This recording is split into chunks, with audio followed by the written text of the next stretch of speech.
చూస్ country delight, live better. ఇప్పుడే country delight app ని download చేసుకోండి. బండి సంజయ్ కుమార్ నాయకుడు.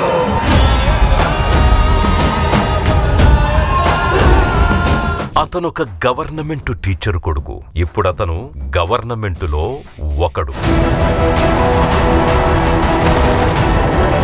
ప్రజలంటే ప్రేమ, ప్రజలంటే అభిమానం, ప్రజలంటే గౌరవం. రాజకీయాల్లో ఎంత ఎత్తుకెదిగినా అతని ప్రయాణం ప్రజల మధ్యే, ప్రజలతోనే సాగుతోంది. కరీంనగర్లో కార్పొరేటర్గా ఉన్న, ఎర్రకోటలో హోంశాఖ మంత్రిగా ఉన్న, ప్రజలు పిలిస్తే చాలు పలికే నాయకుడు బండి సంజయ్.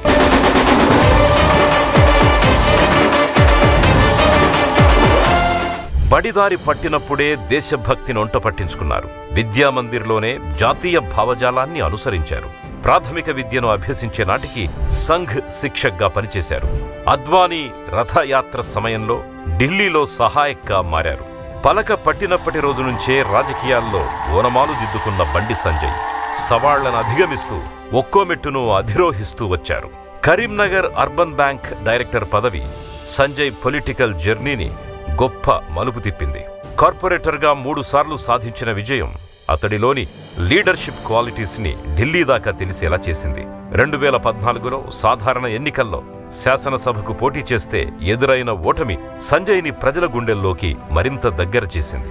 2018లో మళ్లీ గెలుపు కోసం చేసిన పోరాటం సంజయ్ని ప్రజల ఆత్మబంధువుగా మార్చింది. ఫలించని ప్రయత్నాలన్నీ కలగలిపి 2019 లోక్సభ ఎన్నికల్లో గొప్ప విజయాన్ని సాధించి పెట్టాయి. సంజయ్ని తిరుగులేని నాయకుడిగా మార్చాయి. ఎంపీగా గెలిచిన ఏడాదిలోపే తెలంగాణ బీజేపీ అధ్యక్ష పదవి సంజయ్ని వరించింది. బీజేపీ పార్టీ విస్తరణ ప్రతి గ్రామానికి చేరింది.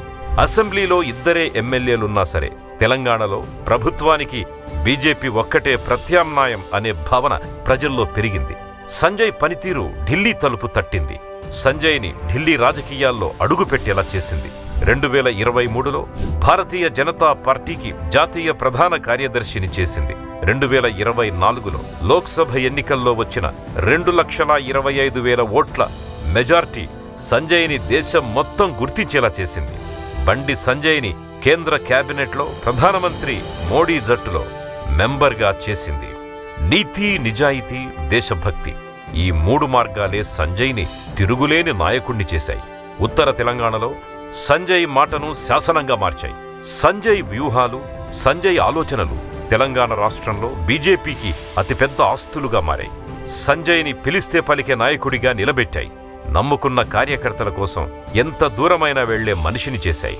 రాజకీయమంటే డబ్బు సంపాదించుకోవడం కాదు, రాజకీయమంటే జనంలో అభిమానం సంపాదించడం అని ఆ జనం కోసం పోరాటం చేసే మన కేంద్ర హోంశాఖ సహాయ మంత్రి బండి సంజయ్ 1971 జూలై 11వ తేదీన ఒక సాధారణ కుటుంబంలో జన్మించారు. ఇవాళ జూలై 11, 2025న తన పుట్టినరోజును కూడా ఒక సాధారణ వ్యక్తిగానే జరుపుకుంటున్నారు.